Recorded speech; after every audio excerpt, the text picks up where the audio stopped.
आज की इस वीडियो में हम लोग समझेंगे कि जो रीजन और अजर्शन वाले क्वेश्चन होते हैं उनको सॉल्व कैसे करते हैं, ठीक है ना। यानी जो इसको हिंदी में कथन और कारण बोलते हैं कि जो कथन दिया हुआ है, जो अजर्शन दिया हुआ है, उसका जो रीजन दिया हुआ है क्या वो सही है या नहीं। तो इसको समझने के लिए सबसे जरूरी होता है कि हम जो अजर्शन दिया होता है, जिसको कथन बोलते हैं, उसको सही से पढ़ेंगे। उसके बाद जो रीजन या जो कारण दिया हुआ है उसको सही से पढ़ेंगे। जरूरी यह है कि अगर रीजन और अजर्शन का कॉम्बिनेशन मिल रहा है, यानी कि जो अजर्शन दिया हुआ है उसकी सही एक्सप्लेनेशन रीजन है, तो आंसर आपस में सही होते हैं। कई बार क्या होता है कि रीजन कुछ और होता है, अजर्शन कुछ और होता है, होते दोनों सही लेकिन दोनों का कॉम्बिनेशन अलग हो जाता है, ठीक है। तो इस वजह से इस बात को हमें ध्यान रखना होगा कि जो भी अजर्शन है उसको पहले हम सही से पढ़ेंगे, उसका एनालाइज करेंगे। एनालाइज करने के बाद हम ये समझेंगे कि क्या जो आंसर दिया हुआ है रीजन के तौर पर, क्या वो अजर्शन से मैच कर रहा है या नहीं कर रहा है, यानी कि उसकी जो सही एक्सप्लेनेशन है अजर्शन की अकॉर्डिंग टू द रीजन, क्या वो सही है। इसके लिए हमें उस अजर्शन और रीजन को ध्यान से पढ़ करके उसका सही से आंसर समझना होता है। इसको ऐसे आप समझ सकते हो कि अगर आपका जो नाम है, अगर कोई उसको कह रहा है कि ये मान लीजिए अजर्शन है, तो कहा जाएगा कि मान लीजिए आपका नाम ए है और आपका जो उसमें जो रीजन है, रीजन आपका कुछ और दे दे, आपके किसी एड्रेस वगैरह कुछ दे दे, ठीक है ना। तो यानी आपका जो नाम है उससे रिलेशन उस एड्रेस का तो कुछ है ही नहीं। मान लीजिए आपसे कह दिया कि आपका नाम एक एग्जाम्पल के तौर पर कहते हैं कि आपका नाम मान लो रमेश है और कहा कि आप रहते हो उन्नाव में। तो अगर मान लो रमेश आपका नाम है और एड्रेस आपका उन्नाव है, वैसे तो दोनों सही है कि आपका नाम रमेश है और उन्नाव में रहते हो, लेकिन क्या रीजन और अजर्शन एक साथ मैच कर रहे हैं? नहीं कर रहे हैं। नाम का और एड्रेस से आपस में कोई कॉम्बिनेशन नहीं है, लेकिन जबकि दोनों सही है, ठीक है ना। तो इस तरीके से कॉम्बिनेशन और अजर्शन वाले जो क्वेश्चन है और रीजन वाले जो क्वेश्चन है उसको पढ़ करके एनालाइज करना ये सबसे जरूरी होता है। तो चलिए सीधे आपको एक आपकी जो बुक में दिए हुए अजर्शन और रीजन है उनको सही से करने का प्रयास करते हैं, किस तरह से इन क्वेश्चंस को करते हैं। ओके, तो यहां पर बेटा यहां पर आप देख सकते हो, सीधे आपकी इसमें मैं पीडीएफ में आपको ले गया हूं। यहाँ पर आप देख सकते हो कि बहुत सारे यहाँ पर जो क्वेश्चन है वो इसी फॉर्म में होंगे, सारे अजर्शन रीजन वाले। यहाँ पर आपके दिया हुआ है कि the given question below consist the अजर्शन और रीजन, यूज द फॉलोइंग की टू अप्रोप्रिएट आंसर। मतलब यह है कि अगर यहाँ पर ऑप्शन ए दे रखा है, इसका मतलब यह है कि इस ऑप्शन ए के अकॉर्डिंग बोथ ए और आर दोनों सही है और आर ए की सही से एक्सप्लेनेशन है। यानी ये अगर अकॉर्डिंग टू द ए देखेंगे तो अजर्शन भी सही है और रीजन भी सही है और उसका आंसर दोनों का कॉम्बिनेशन सही है, एक्सप्लेनेशन रीजन अजर्शन की कर रहा है। तो ये पहले वाले ऑप्शन का आंसर हो जाएगा, ठीक है ना। इसके बाद क्या हो जाएगा, ये बी वाला देखेंगे तो बोथ ए और आर ट्रू हैं लेकिन आर एक्सप्लेनेशन नहीं कर रहा है, यानी कि ये रीजन ए की एक्सप्लेनेशन अजर्शन की एक्सप्लेनेशन नहीं कर रहा है। तीसरे आंसर के अकॉर्डिंग यहाँ पर देखेंगे कि ए सही है लेकिन आर गलत है, यानी अजर्शन सही है यानी और रीजन गलत है। और डी में क्या हो जाएगा कि A is false R is true, यानी कि अजर्शन फॉल्स है और रीजन गलत है, ठीक है। तो इस तरीके से आपको ये करना होगा। तो हमें समझना होगा कि अजर्शन और रीजन में किस तरह से दिया हुआ है, ठीक है ना। तो पहला ही क्वेश्चन यहाँ पर जो दे रखा है उसको समझ लेते हैं। पहला क्वेश्चन क्या दे रखा है बेटा, पहला क्वेश्चन दे रखा है कि after the revolt India directly came under the British crown. यानी कि जब 1857 यानी 1857 का जब रिवोल्ट हो गया था, तो जो आपको मालूम होगा कि जब मैंने चैप्टर एक्सप्लेन किया तो आपको उसमें मैंने बताया था कि जो इंडिया वो directly under the control of the British crown और the parliament of the Britain, वहाँ की उसकी जो गवर्नमेंट है, जो क्राउन है, अकॉर्डिंग टू द क्राउन वहाँ का जो पूरा जो एडमिनिस्ट्रेशन है, सारी चीज़ें हैं, ये यहाँ पर क्या हो गया था, ये अंडर द ब्रिटिश क्राउन हो चुका था। लेकिन यहाँ पर जो रीज़न दिया हुआ है वो दिया हुआ है the dual system of governance was followed in India. अब बेटा ये पहला कॉम्बिनेशन तो ये है कि वास्तव में जो अंडर ब्रिटिश क्राउन हो गया था ये तो ट्रू है, लेकिन ये वाला फॉल्स है। क्यों इसलिए फॉल्स है? क्योंकि यहाँ पर ये जो आंसर है ना, डुअल सिस्टम ऑफ गवर्नेंस, बेटा 1857 के बाद तो ये डिनाई कर दिया गया था, इसको अबॉलिश कर दिया गया था। इस वजह से आंसर आपका जो ऑप्शन हो जाएगा वो ये हो जाएगा कि ए इज ट्रू, यानी असर्शन इज ट्रू ये वाला, और बट आर इज फॉल्स। ठीक है ना, तो इस तरीके से इसका आंसर ये हो जाएगा। इसके बाद दिया हुआ है कि The greased cartilage became the immediate cause of revolt 1857। ये इसमें दिया हुआ है कि 1857 में जो ये ग्रीस यानी जब मंगल पांडे और जो इंडियंस जो भी सेपॉइस थे उन्होंने क्या किया था कि जो नई गन आई थी उसमें जो भी कार्टेज लगा हो तो उसको दांत से काटना होता था। ये असर्शन तो बिल्कुल ठीक है। The soldiers had to open cartridge using their mouth, इसमें कहा कि उनको अपने माउथ से उस कार्टेज को खोलना होता था। ये भी सही है, यानी असर्शन और रीज़न ये दोनों सही हैं। असर्शन भी ट्रू है, रीज़न भी ट्रू, और इनका जो कॉम्बिनेशन है वो भी ट्रू, यानी कि रीज़न असर्शन की सही से एक्सप्लेनेशन कर रहा है। इसके अलावा जो नेक्स्ट क्वेश्चन बेटा इसको देख लेते हैं। इसमें दिया हुआ है the Carnatic wars are examples of trade rivalry between the British and French in India, यानी कि जो कर्नाटिक वार है वो क्या था बेटा, वो ट्रेड वॉर था between the British and French army. और रीजन में दे रखा है कि in Carnatic war the British emerged victorious. तो बेटा इस आंसर को अगर हम कहते हैं, इस आंसर के अकॉर्डिंग जो है आपका ये तो बात सही है कि जो कर्नाटिक वार में ब्रिटिश ने इमर्ज्ड कर दिया था विक्टोरियस को पूरा, ठीक है ना। लेकिन अगर इसके होल एक्सप्लेनेशन में जाएंगे तो यहाँ पर पूरी तरीके से सही आंसर नहीं है। लेकिन असर्शन और रीज़न को सॉल्व करने के अकॉर्डिंग हम देखेंगे तो यह बोथ कॉम्बिनेशन इज ट्रू, यानी आंसर भी ठीक है और असर्शन भी ठीक है और उसका जो रीज़न है वो भी ठीक है, और ये करेक्ट कॉम्बिनेशन के अकॉर्डिंग देखा जा सकता है। नेक्स्ट दिया हुआ असर्शन की Sirajuddaulah was defeated in the battle of Plassey, captured and put to death. Sirajuddaulah इसको क्या किया गया था, इसको ये जो डिफीट हो गई थी इसकी बैटल ऑफ प्लासी में। आपको मालूम है कि 1757 में ये जो प्लासी का जो वॉर हुआ था उसके अकॉर्डिंग जो सिराजुद्दौला है उसका जो मीर जाफ़र है उसने क्या कर दिया, इसको धोखा दे दिया था, ठीक है ना। तो इसकी वजह से ये इसकी डिफीट हो गई थी सिराजुद्दौला की, और इसको कैप्चर करके पुट टू डेथ कर दिया गया था, इसको इसकी हत्या कर दी गई थी। रीज़न दिखा रहा है कि Sirajuddaula put to death to treachery of his own commander. बात सही कि उसके जो मीर जाफ़र ने धोखा दे दिया था, इसी वजह से उसको डेथ कर दी गई थी। तो असर्शन भी ट्रू है और रीज़न भी ट्रू है, बोथ आर बेस्ट मतलब true combination, both are true combination, ठीक है। इसके बाद देखते हैं कि जो topography, soil, climate, water and minerals influence land use.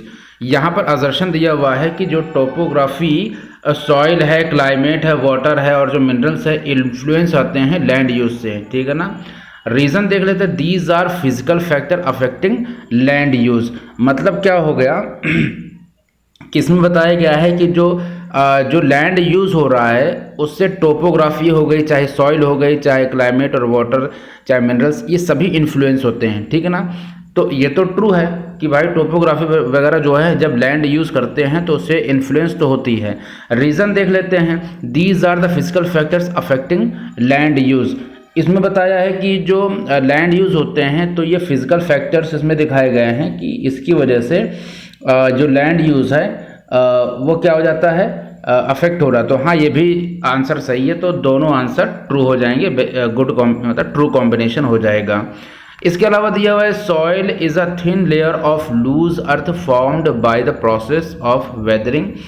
जो सॉइल है वो थिन लेयर होती है और loose earth formed by the process of weathering. इसके अलावा इसमें दिया हुआ है कि मतलब असर्शन तो आपने देख लिया कि soil is a thin layer of loose earth formed by the process of weathering. Reason में दिया हुआ है कि weathering is a continuous process due to breaking down और dissolving of rock and minerals on surface of the earth. बेटा इसमें बताया है कि जो वेदरिंग होती है इस एक कंटिन्यूस प्रोसेस है, जब वो लगातार क्या होता है, मैंने आपको बताया होगा कि ये जो मान लो जो ये क्या बोलते हैं इसको, ये कुछ हिल्स वगैरह हैं, ये कुछ हिल्स वगैरह इस तरह से मैंने आपको शायद बताया होगा, अगर आपको याद हो, कुछ हिल्स या पहाड़ या पर्वत ऐसे कुछ हिल्स टाइप के हैं।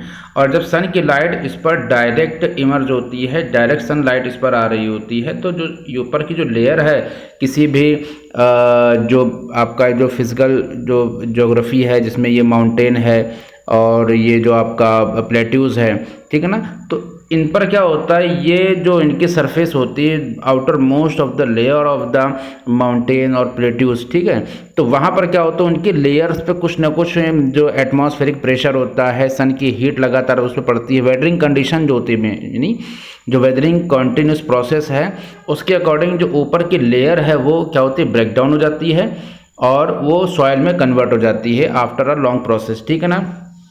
तो यहाँ पर ये जो असर्शन और रीज़न, ये दोनों क्या हैं, ये दोनों बेटा बोथ आर ट्रू और करेक्ट कॉम्बिनेशन है, ठीक है ना। नेक्स्ट आंसर देख लेते हैं, तो नेक्स्ट आंसर के अकॉर्डिंग यहाँ पर देख लेते हैं नेक्स्ट क्वेश्चन दिया हुआ है कि resources assertion, resources support living organisms, resources support organisms, ये बिल्कुल सही बात है, जो रिसोर्सेज होते हैं वो ऑर्गेनिज्म को ही तो सपोर्ट करते हैं उनके सर्वाइवल के लिए, तभी तो जब रिसोर्स नहीं होंगे तो ऑर्गेनिज्म कैसे लाइव कर सकते, सर्वाइव कर सकते हैं। रीज़न दिया हुआ resources satisfied the basic human needs, exactly सही है कि जो रिसोर्सेज होते हैं वो सेटिस्फाइड करते हैं मनुष्य की, जो मानव की, जो ह्यूमन की जो बेसिक ज़रूरतें होती हैं, बेसिक नीड्स होती हैं, तो दोनों आंसर करेक्ट हैं और ट्रू कॉम्बिनेशन है। अगला देख लेते हैं रिसोर्सेज असर्शन के according, resources must be kept clean, their use must be minimized. तो इसमें क्या कहा गया बेटा, इसमें कहा गया है कि जो रिसोर्सेज होते हैं उनको मिनिमाइज्ड कर लेना चाहिए, यानी कि जितनी ज़रूरत हो उतना ही रिसोर्सेज का यूज़ करते हैं, क्योंकि रिसोर्सेज आर क्या है, रिसोर्सेज तो लिमिटेड है ना बेटा, रिसोर्सेज तो लिमिटेड हैं। अगर रिसोर्सेज अनलिमिटेड होते तो क्या हो, जैसे मान लो पेट्रोलियम है, तो पेट्रोलियम तो एक क्या है, लिमिटेड रिसोर्स है, अगर पेट्रोलियम का हम अनलिमिटेड यूज़ करेंगे तो जल्दी से ख़त्म हो जाएंगे, ठीक है ना। तो जो लिमिटेड रिसोर्सेज होते हैं, जैसे मैं कह सकता हूँ कि जो प्योर वाटर होता है या ड्रिंकिंग वाटर होता है, जो ड्रिंकिंग वाटर होता है, ड्रिंकिंग वाटर में तो इसका जो मतलब लिमिटेड है, पीने का पानी लिमिटेड, अगर सारा पानी हम खर्च कर देंगे तो आगे आने वाली जो भी जनरेशन है उनको पीने का पानी नहीं मिल पाएगा। तो ये तो पहला जो असर्शन ये तो ट्रू है कि मस्ट बी केप्ट क्लीन और इनका यूज़ मिनिमाइज होना चाहिए। रीज़न दिया हुआ कि sustainable development is need of the hour, इसमें कहा जो सस्टेनेबल डेवलपमेंट है ये समय की डिमांड है, ठीक है ना। तो बेटा जो सस्टेनेबल डेवलपमेंट है ये ज़रूरी है, अगर सस्टेनेबल डेवलपमेंट नहीं होगा तो आगे चल के जो रिसोर्सेज है उन पर ही रिलाई करना these are not possible, so that's why these assertion और रीज़न बोथ आर ट्रू, दोनों आंसर ठीक है।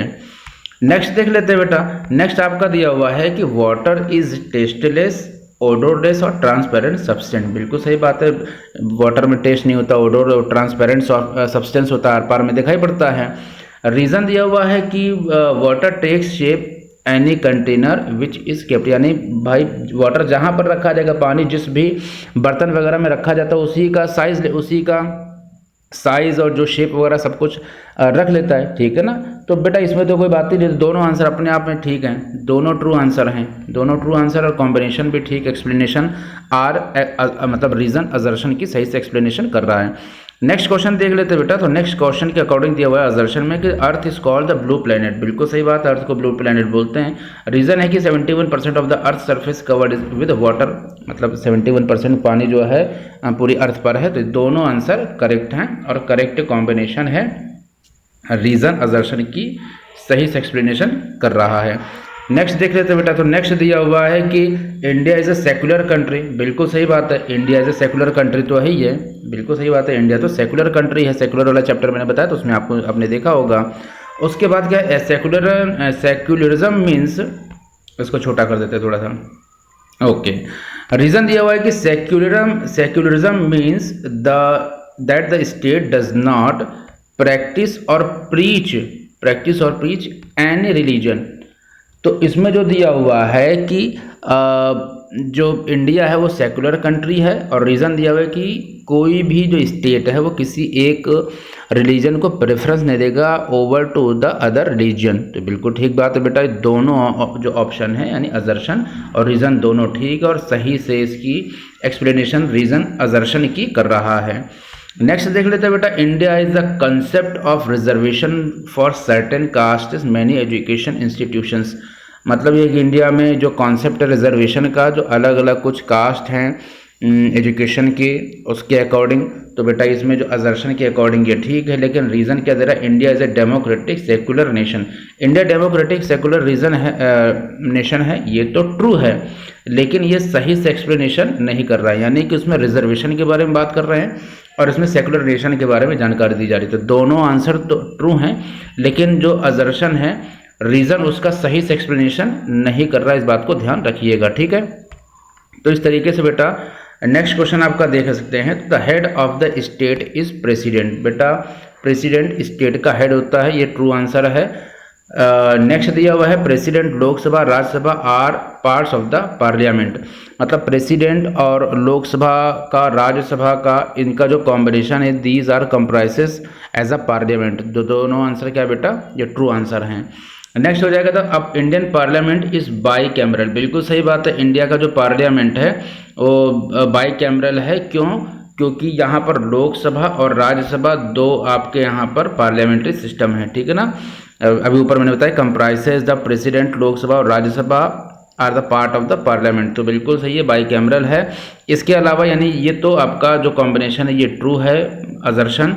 रीजन की बात करते हो तो India is a democratic Republic, Bharat Republic है। भारत बेटा क्या है, भारत रिपब्लिक है। तो ये क्वेश्चन भी चूँकि रिपब्लिक है according to the Indian parliament, तो दोनों आंसर ये ट्रू हैं, ठीक है ना। तो यहाँ पर Indian parliament is by cameral, तो ये बेटा ये बिल्कुल ठीक है। India is a democratic Republic, तो इसके आंसर के अकॉर्डिंग अगर आप देखो तो अजर्शन तो दिया है कि इंडिया इज मतलब पार्लियामेंट्री सिस्टम के अकॉर्डिंग जो बात बाई कैमरल की तो ठीक है। India is a democratic Republic, तो बेटा यहाँ पर पार्लियामेंट्री सिस्टम है, उसी के अकॉर्डिंग ही डेमोक्रेसी यहाँ पर मेंटेन है, रिपब्लिक यहाँ पर है। तो दोनों आंसर यहाँ पर ठीक हैं, ओके। तो इस तरीके से यहाँ पर बेटा हम लोगों ने अजर्शन और रीज़न वाले क्वेश्चंस को किया। आई होप आपने एंजॉय किया होगा और आपको समझ में सारे क्वेश्चन आंसर आए होंगे, ठीक है ना। इनकी प्रैक्टिस आपको ज़रूर करनी चाहिए।